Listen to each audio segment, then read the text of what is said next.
Hello and welcome back friend on my YouTube channel English Grammar with Tasir. So today we will discuss about the further topic of the present indefinite tense.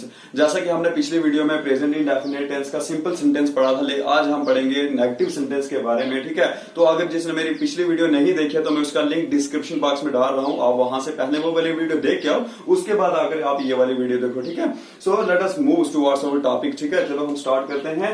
अब negative sentence भाई, negative sentence वो वाला sentence होता है जिसमें आप क्या करते हो, रिफ्यूज करते हो, कोई चीज मना कर देते हो, मतलब आपकी वो वाली आदतें हैं जो आप नहीं करते हो। ठीक है, जैसे कि इसका एक रूल है, मैं वो रूल आपको बता देता हूं और आपको ये पता होना चाहिए प्रेजेंट इंडेफिनिट वाले सेंटेंस जो हैं उनका जो आखिरी जो जुमला होता है, मतलब जो सेंटेंस खत्म कहां पे हो रहा है, ता ते या ती पे खत्म होता है। ठीक है, तो ये चीज आपको ध्यान में रखनी है, जो सेंटेंस इनके आखिर में ता ते या ती पे खत्म हो, ठीक है, उन सेंटेंस को हम प्रेजेंट इंडेफिनिट टेंस का सेंटेंस कहते हैं। ठीक है, सो इन सेंटेंस के आखिर में भी ता ते या ती होना चाहिए, ये ध्यान रखना। ठीक है, तो हम चलेंगे नेगेटिव सेंटेंस के ऊपर। इसका रूल मैं आपको लिखवा देता हूं, जो आपको बहुत ही ज्यादा याद करने की जरूरत है। उस रूल के मुताबिक हम पूरे सेंटेंस बनाएंगे। ठीक है, पूरे हम जो चेंज करेंगे, जो ट्रांसलेट करेंगे उर्दू से इंग्लिश में, तो rule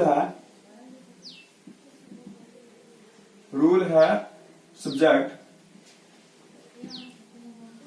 subject plus do does plus not plus first form of verb plus object.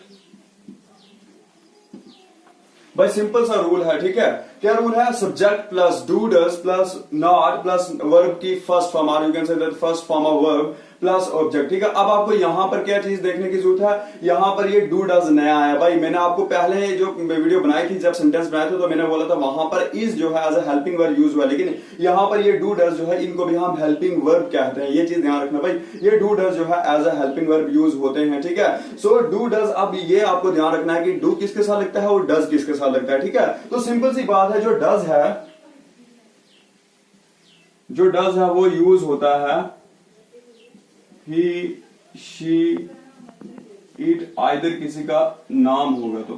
बस आपको ये चीज ध्यान रखने की, डज किसके साथ लगता है, डज इस्तेमाल होता है थर्ड पर्सन सिंगुलर के साथ। सिंपल थर्ड पर्सन सिंगुलर के साथ डज लगता है, बाकी सब के साथ हम क्या लगाते हैं, डू का इस्तेमाल होता है। ठीक है, ये चीज ध्यान रखना है। डू जो है वो किसके साथ लगेगा, डू लगेगा आई के साथ, वी के साथ, यू, दे, ठीक है, एक्सेट्रा, बहुत सारे के साथ क्या लगेगा, डू लगेगा। सिर्फ आपको ये चीज ध्यान रखनी है कि डज किसके साथ लगता है, डज सिर्फ थर्ड पर्सन सिंगुलर के साथ लगता है। ठीक है, बाकी सब प्रोनाउन चार्ट जो हमने पढ़ा था, बाकी सब के साथ क्या लगता है, डू का इस्तेमाल होता है। तो चलो हम कुछ एग्जांपल्स लेते हैं जिससे आपको अच्छे से समझ आ जाएगी। ठीक है, सो मैं उर्दू में ही लिखूंगा, ये चीज आपको ध्यान रखनी है, और आपको अपनी लैंग्वेज में आप लिख सकते हो, मैं हर चीज बोलूंगा। ठीक है, तो अच्छे से समझना। जैसे मैं लिख रहा हूं, मैं खाना नहीं खाता हूं।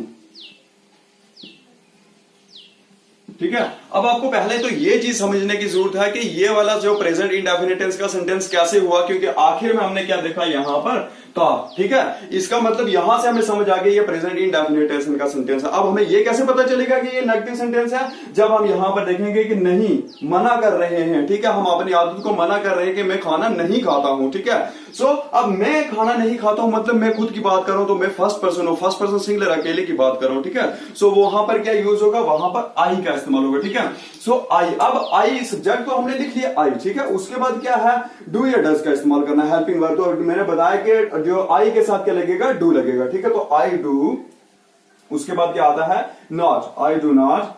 अब वर्ब मतलब काम, भाई काम क्या, खाना। ठीक है, खाने को क्या कहते हैं, ईट कहते हैं। ठीक है, I do not eat the meal, या फिर आप फूड भी लिख सकते हो। ठीक है, बहुत आसान है भाई, यहां पर आपने क्या ऐड करना है, सिर्फ डू डज का इस्तेमाल करना है और नॉट का इस्तेमाल करना है। यहां पर एसआरईएस का इस्तेमाल नहीं होगा, जो हमने सिंपल सेंटेंस में पढ़ा था वहां पर एसआरईएस का इस्तेमाल होता था, यहां पर एसआरईएस का इस्तेमाल नहीं होगा। ये चीज आपको ध्यान में रखनी है। एक और एग्जांपल हम लेंगे, वो घर नहीं जाता है।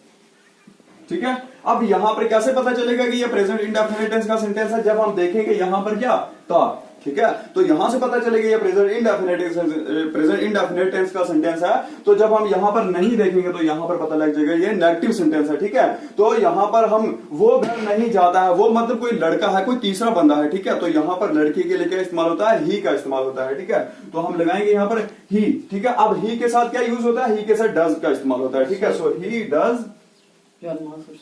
Does not. अब जाने को क्या कहते हैं भाई, वर्ब, काम क्या हो गया, जाना। ठीक है, ही डज नॉट गो। ठीक है, ही डज नॉट गो, अब कहां पे वो नहीं जाता, घर। ठीक है, he does not go to home. ठीक है, अब मैं सेंटेंस एक और लिखूंगा, बारिश नहीं बरसती है। भाई बारिश नहीं बरसती है। ठीक है, कहां से पता चलेगा प्रेजेंट इंडेफिनिट का सेंटेंस है, जब हम देखेंगे यहां पर निशानी क्या थी। ठीक है, सिंबल। ठीक है, सो बारिश नहीं बरसती है, बारिश क्या है, कोई तीसरी चीज है, उसके लिए क्या इस्तेमाल होता है, इट का इस्तेमाल होता है। तो यहां पर हम क्या लिखेंगे, इट। अब इट के साथ मैंने क्या बोला भाई, इट के साथ किसका इस्तेमाल होता है, इट के साथ डज का इस्तेमाल होता है। ठीक है, इट डज, उसके बाद क्या आएगा, नॉट। ठीक है, इट डज नॉट। अब बरसने को क्या कहते हैं, रेन। ठीक है, इट डज नॉट रेन। ठीक है, एक बार मुझे किसी ने कमेंट करके पूछा था भाई क्लास क्या होता है, ये क्लास है भाई, it does not rain. Class में क्या होता है, एक सब्जेक्ट होता है और एक वर्ब होता है, उसमें ऑब्जेक्ट नहीं होता है। ठीक है, तो इसको क्लास कहते हैं। ठीक है, अब एक सेंटेंस में और आपको बता देता हूं, हम दूध नहीं पीते हैं।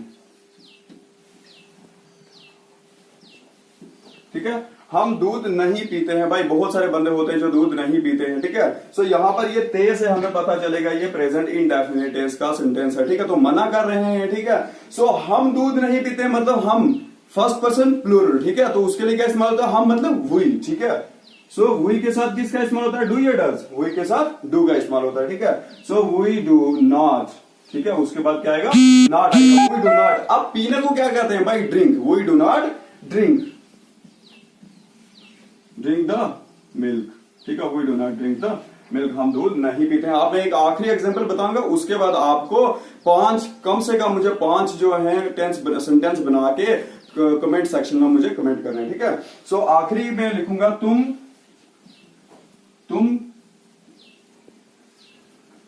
खत नहीं लिखते हो। तुम खत नहीं लिखते हो, भाई मैं अपने सामने वाले बंदे को बोल रहा हूं, मतलब सेकंड पर्सन, तुम खत नहीं लिखते हो। तुम मतलब हो गया यू। ठीक है, तो सब्जेक्ट क्या इस्तेमाल होगा, यू। अब यू के साथ क्या लगेगा भाई, यू के साथ डू या डज का इस्तेमाल होगा, यू के साथ डू का इस्तेमाल होगा। ठीक है, सो यू डू। अब उसके बाद क्या आएगा, नॉट। ठीक है, यू डू नॉट। अब भाई लिखना, काम क्या है, लिखना। ठीक है, यू डू नॉट राइट।